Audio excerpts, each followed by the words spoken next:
2013 সালের 5 ও 6 মে রাজধানীর মতিঝিলের শাপলা চত্বর সহ সারা দেশে হেফাজতে ইসলামের নেতাকর্মীদের হত্যা, নির্যাতন সহ মানবতা বিরোধী অপরাধের অভিযোগে আন্তর্জাতিক অপরাধ ট্রাইব্যুনাল মামলা হয়েছে। মামলায় ক্ষমতাচ্যুত প্রধানমন্ত্রী শেখ হাসিনা ও গণজাগরণ মঞ্চের মুখপাত্র ইমরান সরকার সহ 9 জনকে আসামি করা হয়েছে। 9 আসামির মধ্যে 4 জন বিভিন্ন মামলায় গ্রেপ্তার আছেন, তাদের হাজির করার নির্দেশ দিয়েছেন ট্রাইব্যুনাল। বাকি 5 আসামির বিরুদ্ধে গ্রেপ্তারি পরোয়ানা জারি করা হয়েছে। মামলার পরবর্তী শুনানি আগামী 12ই মে। বিচারপতি গোলাম মর্তুজা মজুমদারের নেতৃত্বে 3 সদস্যের ট্রাইব্যুনাল এই আদেশ দেন। ট্রাইব্যুনালের 2 সদস্য হলেন বিচারপতি মোহাম্মদ শফিউল আলম মাহমুদ এবং অবসরপ্রাপ্ত জেলা ও দায়রা জজ মোহাম্মদ মহিতুল হক এনাম চৌধুরী।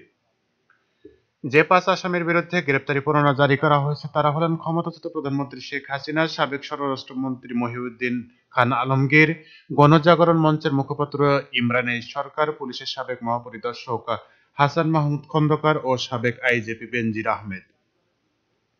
বিভিন্ন মামলায় গ্রেপ্তার থাকা 4 আসামি হলেন সাবেক স্বরাষ্ট্র প্রতিমন্ত্রী শামসুল হক টুকু, সাবেক আইজিপি একেএম শহীদুল হক, মেজর জেনারেল জিয়াউল আহসান ও পুলিশের সাবেক উপমহাপরিদর্শক মোল্লা নজরুল ইসলাম। তাদের ট্রাইব্যুনালে হাজির করার নির্দেশ দেওয়া হয়েছে।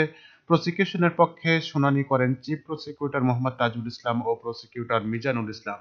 এ সময় উপস্থিত ছিলেন প্রসিকিউটর গাজী মোনায়েরা হোসাইন তামিম, বিএম সুলতান মাহমুদ প্রমুখ।